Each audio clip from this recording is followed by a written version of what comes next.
Hello and welcome to the Next Gen Racing YouTube channel. Now, I'm sure you're thinking this is looking very different. It's just me. We're not in the studio and there's no Sam. Now, unfortunately, you probably have seen that Sam tested positive for COVID-19 last week, so he's a bit bed-stricken at the moment, but I'm sure I will speak on behalf of everyone who's watching that I hope he gets better very soon, and hopefully next week we can pick some winners together, eh? But anyway, before we get into this week's racing, of course, we have the Irish Oaks this weekend, an interesting looking Irish Oaks, it's fair to say. We're going to have a quick recap of the week gone by. Now, we've missed quite a lot in this week. It's absolutely mad. 1 week off and we've had Baid, who could be a superstar, destroyed my beloved Maximal, who I think will have a day in the sun nonetheless very soon, by 4 lengths. Of course, you have him who could be a superstar. We have Starman, who is a superstar. Let's not forget that performance in the July Cup was second to none. I mean, he's got the 6 furlong sprinting division at his mercy. Now we've got the Falmouth as well, which was a stunning race. You have Snow Lantern, who came back and had a lovely bit of redemption for her dam. I mean, I'm still going to say Primo Bacio is the best filly miler in the UK. Didn't get the cleanest of runs. Andrea Azzini kept her at the back. She has to be ridden from the rear of the field because she gets quite keen and that's what she likes doing. We saw that at York. I mean, she'll definitely have her day in the sun as well. Will it be in the Matron Stakes? I hope so. I'm not too sure where she'll go. Before that, over in the US, we had the Aidan O'Brien and Ryan Moore show with Bolshoi Ballet and Santa Barbara in the Belmont Derby and Oaks respectively. And I mean, they were both very impressive, weren't they? I was very impressed with Santa Barbara, especially considering the pocket that Ryan Moore got himself into. I think Santa Barbara, I think both of their assignments will be back over in the USA for the Breeders' Cup. Who knows where they're going to go in the meantime. I personally really want to see Santa Barbara in the NASA Stakes at Goodwood. I don't think it's going to happen. I think they'll send Joan of Arc there. But the way the ground's turning, I think it'll be perfect for her in 1.25 miles around Goodwood, a quick 1.25 miles. We saw her turn a foot at Belmont. I think that'll be perfect for her. So hopefully Aidan O'Brien can have a little bit of convincing.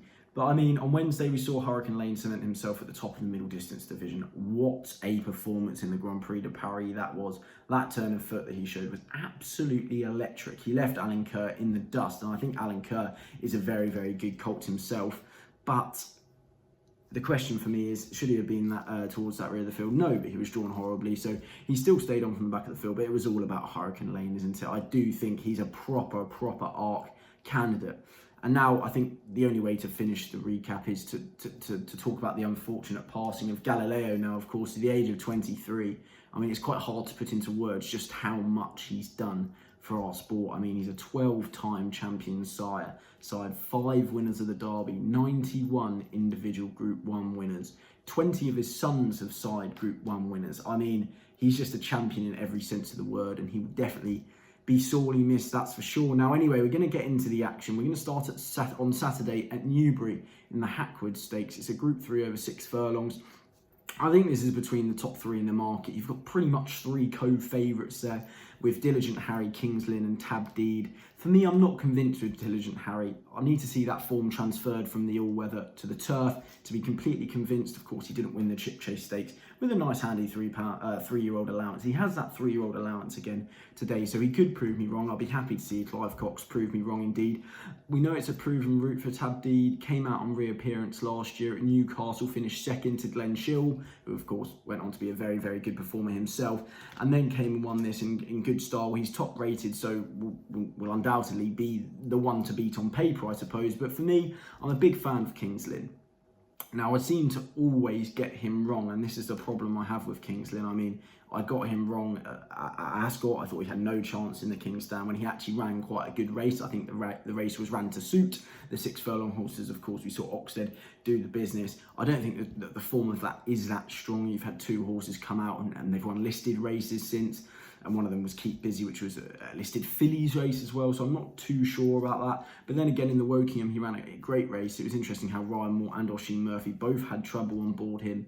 I think if he does fire, I do think he'll take the world of beating. 6 furlongs is where he wants to be. He's a speciality 6 furlong horse, and I do think he's going to justify favouritism at around 11-4 at the moment. I mean, of course, he was in behind Rohan that day in the Wokingham, and Rohan beat Dragon Symbol.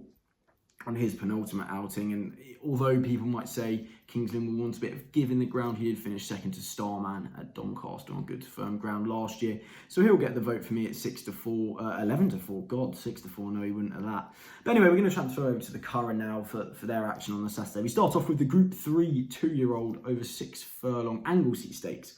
Now, it's not really a race that I'll be getting too heavily involved in myself, but I think the majority of them are much of a muchness. They're more or less have similar claims, and you can pick holes in all of them. But that being said, Beauty Inspired doesn't. I mean, he's won 1 from 1, and he won extremely impressively on debut for Ger Lyons and Colin Keane. Despite showing a lot of greenness and inexperience on the day. I mean, Celtic Times wants further. The Entertainer hasn't built on his nice win on debut. I think it's hard to look away from the favourite, and considering that Ger Lyons has a 33% strike rate with his 2-year-old since the turn of the year, 40% from the beginning of June, I think he's got a massive chance. It's fair to say. Then we move on to the Sapphire Stakes, the 5 furlong Group 2. Logo Hunter is your heavy favourite here, and now you can see why. He's won 4 of his last 6 outings. I mean, clearly he is the one to beat. If he fires, he should win, but he's not a price for me. He's way too short for me, and there's 8 runners here, and for me, I think I'll be looking at an each way price. You've got the Commonwealth Cup as a good bit of form to go from. You've got Measure of Magic, who finished 3rd there, 5 lengths behind the 2 eventual 1st and 2nd. Of course, Dragon Symbol was disqualified, but for me, it's Munista, who finished 6th in the Commonwealth Cup in adverse conditions. I mean, 6 furlongs, heavy ground, wasn't the cup of tea there. And I mean, considering Lords of Indices, who's finished 5th that day, came out and won the Prix-Jean Prat since, it's looking like a good bit of form now. I think Munista is the play to reverse the form with Measure of Magic here. I mean, the drop back to 5 furlongs will be ideal. I think Measure of Magic will want the 6, as we've seen. But then for me, I mean, he's got an £8 swing in his favour with Logo Hunter than when they met in April. Now, they met in April over 5 furlongs, and Logo Hunter got the better of Munista by about 3/4 of a length. Now, an £8 swing is an awful lot to be giving him for this. So I think 8 runners, 10-1 each way is going to be the play. Now, we move on to the Irish Oaks. Now, I'm sure a lot of people aren't going to really like this race, myself included. It is lacklustre, isn't it? When you look in the last 4 years, we've had Sea of Class and Enable both win. I mean, Snowfall, 4-1 on favourite. Yes, she was a very impressive Oaks winner. 16 lengths. I'm very happy that she's going to be coming out to show her skill set once again, but it's a very lacklustre race, isn't it? I mean, Aidan O'Brien's got a lot of runners. Joseph and Donica have both got runners well. If I was going to have the play, it would probably be divinely to reverse the form with Nicest. I mean, she's 11-4 without the favourite, and I think that's probably what I'd take. I mean, she's assisted to Found, who of course won the Arc. Has been running well this year. I mean, she was 4th in the Oaks trial when she had to wait for room and stayed on nicely.